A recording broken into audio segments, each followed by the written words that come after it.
ಎರಡನೆಯ ಹೆಜ್ಜೆ ಊರ್ಜೆ ದ್ವಿಪದಿ ಭವಾನ್ ರಾಯಸ್ಪೌಷಸಾಮಾಂ ಅನುವ್ರತ ಭವಾನ್ ಪುತ್ರಾನ್ ವಿಂದಾವಹೇ ಬಹುಂಸ್ತೆ ಸಂತು ಜರದಟ್ಟಯಃ. ಮೂರನೇ ಹೆಜ್ಜೆ ಮಾಯೋ ಭವ್ಯಾಯ ತ್ರಿಪದಿ ಭವಾನ್ ಸಾಮಾಂ ಅನುವ್ರತ ಭವಾನ್ ಪುತ್ರಾನ್ ವಿಂದಾವಹೈ ಬಹುಂಸ್ತೆ ಸಂತು ಜರದಟ್ಟಯಃ. ನಾಲ್ಕನೇ ಹೆಜ್ಜೆ ರಾಯಸ್ಪೌಷಸಾಮಾಂ ಅನುವ್ರತ ಭವಾನ್ ಪುತ್ರಾನ್ ವಿಂದಾವಹೈ ಬಹುಂಸ್ತೆ ಸಂತು ಜರದಟ್ಟಯಃ. ಐದನೆಯ ಹೆಜ್ಜೆ ಪ್ರಜಾಭ್ಯಃ ಪಂಚಪದಿ ಭವಾನ್ ಸಾಮಾಂ ಅನುವ್ರತ ಭವಾನ್ ಪುತ್ರಾನ್ ವಿಂದಾವಹೈ ಬಹುಂಸ್ತೆ ಸಂತು ಜಟ್ಟಯಃ. ಆರನೆಯ ಹೆಜ್ಜೆ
ಓಂ ಅವಯೋಃ ದಂಪತ್ಯೋಃ ಅವಿಚ್ಛಿನ್ನ ಪ್ರೀತಿರಸ್ತು.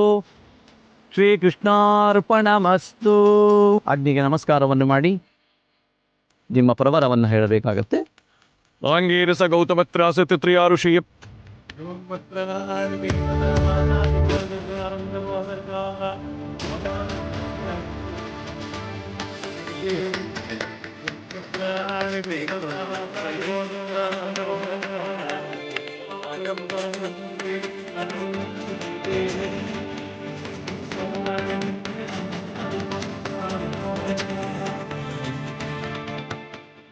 ತಾವು ರಕ್ಷಾಗ್ರಹಣವನ್ನು ಮಾಡಿ. ಓಂ ಮನಸ್ತು ಕೇತನಗೆ ಮಾನ ಆಯುಷಿಮಾನ ಗೋಷಿಮಾನೋಶ್ವೇಷದೀರಿಚಹಾನ್ ಶ್ರೀರಾನ್ಮಾನೋ ರುದ್ರಭಮಾನ ಗೋಷಿಮಾನೋಶ್ವೇಷದೀರಿಚಹಾನ್ ಶ್ರೀರಾನ್ಮಾನೋ ರುದ್ರಭಾಮಿತೋ ವಿಷ್ಪಂದಸತ ವಿಶ್ವಾಹವಾಭಕೆ ಗಾಯುಷ್ಯಂ ಜಪದೀರಿಚಿದಲಾಗೆ ದಶ್ಯಪಸ್ಯತ್ರಾಯಿಷುವಿಧಿ ಕಂಡೆ ಯಸ್ಯತ್ರಾಯಿಷುವಿಧಿ ನಾಭೌ ಯದ್ದೇವಾನಾಂತ್ರಾಯಿಷುವಿ ದಕ್ಷಿಣಸ್ಕಂಧೆ ತನ್ಮೇ ಅಸ್ತು ಇತಿ ವಾಮಸ್ಕಂಧೆ ಸರ್ವಂ ಆಯುಷ್ಯವಿತಿ ಶಿರಸಿ ಧಾರಯೇತ್. ಸುಮಂಗಲೇರ್ಯಂ ವದೌರ್ಜಿವಾಂ ತಮೇತ ಪಶ್ಯತಾನ್ ಸೌಭಾಗ್ಯವಸ್ತೆ ದೃಷ್ಟ್ವಾಯಾತಾತ್ ತ್ವಂ ವಿಪರೇತನಾನ್ ಶುಭಂ ಬ್ರೂಯಾತ್ ಶುಭಂ ಬ್ರೂಯಾತ್ ಶುಭಂ ಬ್ರೂಯಾತ್.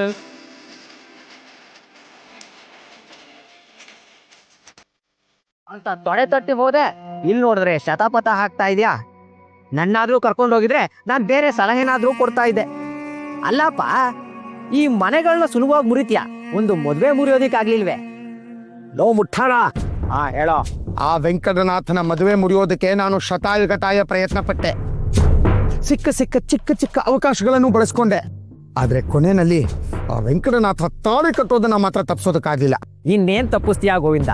ತಪ್ಪಿದ್ ನನಗೆ ಏನೇನೋ ಆಸೆ ಹುಟ್ಟಿಸ್ದೆ, ಈ ಮಠಕ್ಕೆ ತಂದು ಕೂರಿಸ್ದೆ.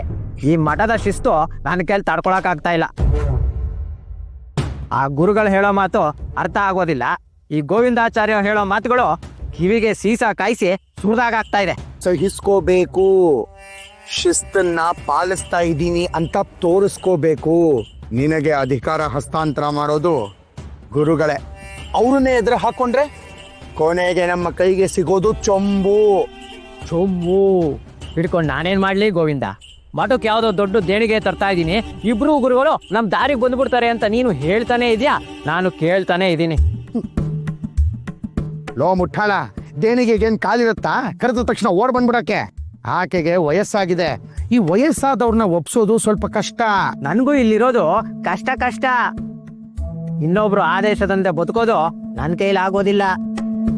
ನೀನು ಮತ್ತೆ ಆ ಗೋವಿಂದಾಚಾರ್ಯರು ನನ್ನ ಕಿವಿಗೆ ಬುದ್ಧಿ ಮಾತು ಊದಿದ್ದು ಮಾಡಿದ್ದೇನು ಏನೂ ಇಲ್ಲ. ನೋಡಪ್ಪ, ನನ್ನ ಕೈಲಿ ಆಗ್ತಾ ಇಲ್ಲ, ನಾನು ಮನೆಗೆ ಬಂದ್ಬಿಡ್ತೀನಿ. ಏಯ್, ಆ ರೀತಿ ಏನಾದ್ರೂ ಮಾಡಿ ನಮ್ಮ ಯೋಜನೆಗಳನ್ನೆಲ್ಲ ಬುಡಮೇಲ್ ಮಾಡ್ಬಿಟ್ಟಿಯಾ? ನೋಡು, ನಮ್ಮ ವಂಶದವರು ಅಧಿಕಾರ ಇಲ್ಲ ಅಂದ್ರೆ ನೆಮ್ಮದಿಯಾಗಿ ಬದುಕೋದಿಲ್ಲ. ಹಾಯಾಗಿ ಮೇಯ್ತಾ ಇದ್ದಿದ್ದ ದನಗಳನ್ನ ಕೊಟ್ಟಿಗೆನಲ್ಲಿ ಕಟ್ ಹಾಕ್ದಾಗಿದೆ ನಮ್ಮ ಪರಿಸ್ಥಿತಿ. ನೀನ್ ನನ್ನನ್ನ ಇಲ್ಲಿ ಕಟ್ಟಾಕಿದ್ಯಲ್ಲ, ಹಂಗೆ ಈ ಮಠದ ಅಧಿಪತ್ಯ ನನ್ನ ಕೈಗೆ ಯಾವಾಗ ಬರುತ್ತೆ ಗೋವಿಂದ? ತಾಳ್ಮೆ ಇರ್ಲಿ. ನಮ್ಮ ಪ್ರತಿಸ್ಪರ್ಧಿಯಾಗಿರೋದು ವೆಂಕಟನಾಥ. ಅವನಿಗೊಂದು ದಾರಿ ಕಾಣಿಸಿದ್ರೇನೆ ನಮ್ಮ ದಾರಿ ಸುಗಮ ಆಗೋದು. ಆದ್ರೆ ಅವನ್ ದಾರಿ ದಿನದಿಂದ ದಿನಕ್ಕೆ ದೊಡ್ಡದಾಗ್ತಾ ಇದೆಯಲ್ಲ ಗೋವಿಂದ. ಅದೇ ನಮ್ಮ ನೆಮ್ಮದಿನ ಹಾಳು ಮಾಡ್ತಾ ಇರೋದು. ನಾವು ನೆಮ್ಮದಿಯಾಗಿಲ್ಲ ಅಂದ್ರೂ ಪರವಾಗಿಲ್ಲ, ಆ ವೆಂಕಟನಾಥ ಮಾತ್ರ ಸುಖವಾಗಿರಬಾರ್ದು. ಎಲ್ಲ ಸಾಂಕ್ರಾಮಿಕ ರೋಗಗಳು ಒಟ್ಟಿಗೆ ನುಗ್ಗಿ ಆ ಮನೆನ ಹಾಳು ಮಾಡಿಬಿಡ್ಬೇಕು. ಸಾಂಕ್ರಾಮಿಕನ ಅಂತ ರೋಗ ನಿಂತಲಲ್ಲಿ ಯಾವ್ದಿದೆ ಗೋವಿಂದ? ಇದೆ, ಒಂದು ಉಗ್ರ ದೇವತೆಯ ವ್ಯವಸ್ಥೆ ಮಾಡಿದ್ದೀನಿ. ಅವಳೇನಾದ್ರೂ ವೆಂಕಟನಾಥನ ಮನೆಗೆ ಕಾಲಿಟ್ಲು ಅಂದ್ರೆ ಮನೆಯೆಲ್ಲ ರೋಗಮಯ, ವೆಂಕಟನಾಥನ ಪರಿಸ್ಥಿತಿ ಅಯೋಮಯ, ಆಮೇಲೆ ಎಲ್ಲ ಮಾಯ.